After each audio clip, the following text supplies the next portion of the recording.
Alrighty. It's Friday. We got the Super Bowl this weekend.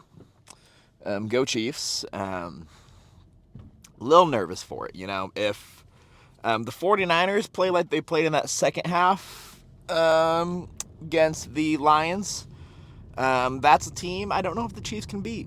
It's a little worrisome. We'll see if I actually stay up and watch the whole game. I still have work in the morning, which means I'm still up at 4, maybe even a little earlier on that day because I have to work out before I go to work on that day. So, not sure if I'm a big enough fan of any team to run on like 5 hours of sleep and just fuck up my entire week and feel lethargic. So, we'll see if I actually stay up and watch the whole game. So, regardless, recovery is really like overhyped and kind of like made up. Obviously, like that's hyperbole, but I have trained 7 days a week. So I have trained every single day for the past 4 months, 5 months, 4 months, something like that. I have trained every single day straight for the past 4 months. So I'm not overtrained, not injured. I'm still progressing. Even when I was in my cut, I was still increasing weight every week. So I was still making progress, still getting stronger, still getting bigger. On the times that I wasn't in my cut, still getting bigger. And yeah, have really had no issues at all. So recovery is this big old giant panacea of truth and promise that if you just train, if you train hard, if you train at all, if you do anything, recovery is the most important thing you can do. It's the most important thing you need. You need to do your foam rolling. You need to be seeing all these providers. You need to be doing this. You need to be doing that. I think recovery is way overhyped, and it poor programming necessitates the need for all of these recovery modalities and all of this effort behind recovery. Better programming, better load management makes it so that you don't need to take multiple days off in a row. You don't need this every fourth week deload. You don't need to go see those providers. You don't need to go do this. Go do that. Recovery and all this bullshit that hangs out around it is a direct result of just poor load management. So, like I said, I've trained for the past, that's about past 120 days straight, give or take, 4 months, 30 days. Roughly the past 120 days straight. Now, am I doing max out on a lift every single day? Obviously fucking not.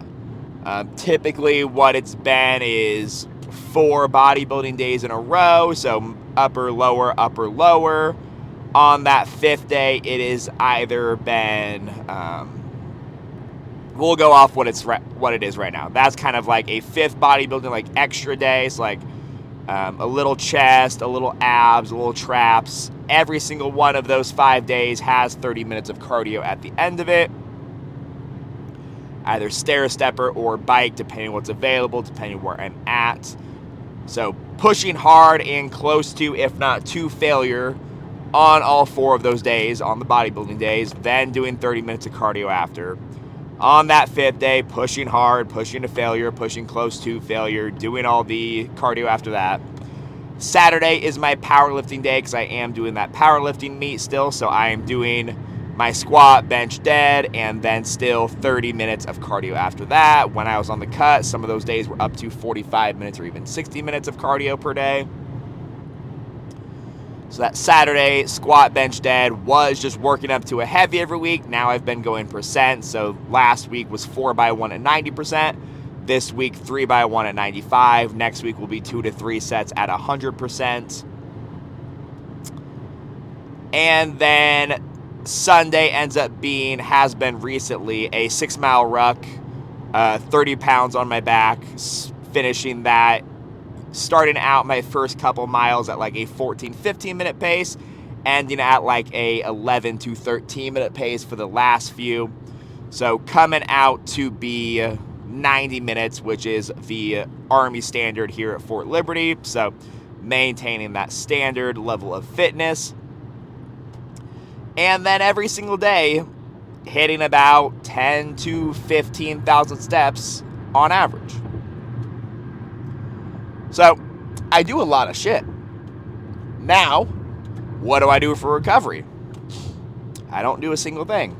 I eat, I sleep, I sit, I don't stretch, I don't foam roll, I don't go see any providers for any sort of treatments or anything like that. I just eat, sleep, repeat. And yeah, strength keeps going up, muscle keeps getting increased during the cutting phases, fat keeps going down. Yeah, and it's just a matter of load management. Like, it's really simple. Like, if you're going in and you are going absolutely balls to the wall, full body, maxing out, and when we talk about Olympic weightlifting, you have to realize that that is a full body lift every single session, whether you want to or not. Everything is a deadlift to a squatting pattern, some of those being overhead patterns, and then there's more squatting, there's more pulling after that. So like, Olympic weightlifting is every single day is a full body lift. So when we add in every day is a full body lift, on top of most coaches give you out the fucking wazoo in volume, they're ramping up intensity every single day, and then a lot of people have a lot of stress from their work, from their life, from just whatever. Makes it really hard to fucking recover. And then we put all this emphasis on, you see all this shit out there of, oh, I need my Whoop. My Whoop says I can't train today. Fuck, I do feel bad. I do feel this. I do feel that. A large part of recovery, or like the whole idea behind it now, is people are so disconnected from how they actually feel and how their bodies actually are. They outsource it to these devices. They outsource it to all these data, all these metrics, all this objective data that tells them how they feel, tells them, then they see that like, oh, this is how I should be feeling, even if I'm not feeling this way. And then it just becomes this whole giant clusterfuck. Like, there's some study, I can't cite it because I don't remember PubMed IDs for fun, because that's just boring. Study that you have two groups, both for an ACL reconstruction surgery or some sort of knee surgery. I forgot if it was actual ACL reconstruction or not. One group, they cut open their knee, gave them the surgery that fixed whatever the ailment was. We're just going to say that it's ACL reconstruction. Reconstructed their ACL. Second group, they cut open their knee, they sewed them shut. So both groups obviously were anesthetized. Both groups woke up. Both groups saw that their knee had been cut open. They see the scar, they see the gauze, they see all that shit. So both groups then think, oh, hey, I just had a procedure done on me. I should now start to feel better. And because that second group, the placebo group who just got cut into, because mentally they see, oh, I was fixed, they get better as well. The mind is a very powerful thing, and the stories we tell ourselves will completely alter your reality. Like, along that same line, if you are with a child who is going to the hospital, children typically report much lower levels of pain for the same procedures that adults get, simply because the societal norms around that. If you are an adult and you have a procedure done, you are expected to be laid up. You are expected to feel terrible. You are expected to feel broken. Children have not had those societal norms built into them yet. So kids can have a procedure done. Obviously, like, it's not something like absolutely extreme. Like, if they're having chemo, obviously they're going to be fucked up.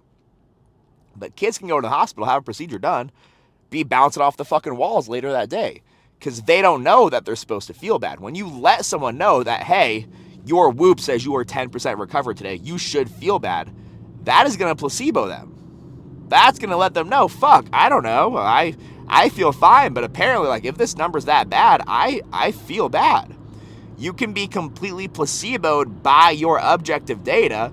And now on that same line, like, how objective really is this data? You look at any of the actual, like, or any of the trackers that track sleep, they don't track sleep very well. You look at any of the wrist watches that track heart rate, they don't track heart rate very well. Like, none of these things are really that accurate. And now we're in a society, we're in a fitness culture that puts so much precedence, so much of their basis on these devices, on these trackers, on this data, but we don't question the validity of the data in the first place. And the data is not very valid. It's not, there's a lot of standard of error in between testing. So really, like, this was kind of like a giant ramble that took like a bunch of different things that branched out of it. But your mind is really the big controller of how you're going to feel. If you feel like, fuck, this was the hardest training session of my life, I'm gonna feel fucked up tomorrow, well, then you're gonna feel fucked up tomorrow. Whether, like, you actually should feel fucked up tomorrow or not based off what you did. If you are just set your mind to, like, hey, I'm gonna train every day, and now obviously you're not maxing out, you're not just gonna be stupid about it every day, but you can train every day and be fine and make all this progress. Like, overtraining is largely overhyped. Most people who are worried about overtraining don't train anywhere near hard enough to actually overtrain. Now, you take into that, some of those people aren't sleeping, aren't eating, aren't doing the basics that they need to. Again, training 120 days straight, give or take. I track all my food, I do all that jazz. I'm extremely OCD about most things in my life. I focus on my sleep. I hit all of the big rocks. I'm also extremely caffeinated and stimulated at all hours, so that probably helps. But regardless, like, you can do hard shit. You can train every day. It's just a matter of your perspective and your mindset around it. I was talking to one of my athletes earlier today who will remain nameless. But her big struggle was every single clean day she's had recently, she feels like she does not know how to clean. And every single time I see her videos and she says that, I look at her clean, I'm like, no, that was a good lift. Like, that was perfect. Not perfect, clearly, but that was a good lift. That's what I want. We're making progress. But the mind is a finicky thing. The mind is a fucked up thing. So one of the things I told her is just every single session is just that one session. Only that one session exists. There is no thinking about past sessions. There's no comparing to past sessions. Every single session is a blank slate. There's no comparing to past. There's no planning for future. Every session is completely irrespective of any other sessions. Live in just that one session. Do not base anything of how you are feeling today off of yesterday, off of tomorrow, off of anything. Be in that one session. One other thing that's could be really beneficial that I told her to do is before every session, write out every single thought you have in your mind. Write it out. Take that piece of paper, either save it for after your session if you need to go back through some things, like actually have some shit you need to do, or write it out, throw the paper away. So you have every single thing that was distracting you, every single thing that was on your mind that could be pulling you from different directions and bleeding into that mindset, bleeding into that mental game that could then mess up where you're at and placebo you into feeling something different. It's gone. You put it out into the ether, you threw it away. I'm not sure how that's going to help. I do think that would be beneficial for her. It could be beneficial for some of you watching this too, some of like the 2 or 3 of you. But yeah, this was a very tangential conversation, very, very branching, not really one point here. But at the end of the day, don't listen to Big Recovery. Throw out all your devices. I say that while I wear my Garmin. But live more in some of the subjective nature of your data. Stop getting placeboed by everything that's out there, by all of social media, by all of your data. Feel how you feel. Ignore the rest of everything. Ignore all your other sessions. And then just be in each individual session. You can train hard, a lot. You can recover from a lot. But if you are in the mindset that you can't, well, then you fucking can't. If you're in the mindset that you can train every day, you can train every fucking day. And then obviously being smart, you can manipulate some things. You can, hey, I just did legs yesterday. Let's probably not do legs again today. Or I just ran 6 miles yesterday. We should probably do something not knee or hip or ankle based today. Probably smart. Yeah, that's all I got. Be smart about it. Don't let your mind fuck you over. And go live in your body. Turn off the rest. Use the data. Don't let the data use you. That is the end. Use the data. Do not let the data use you.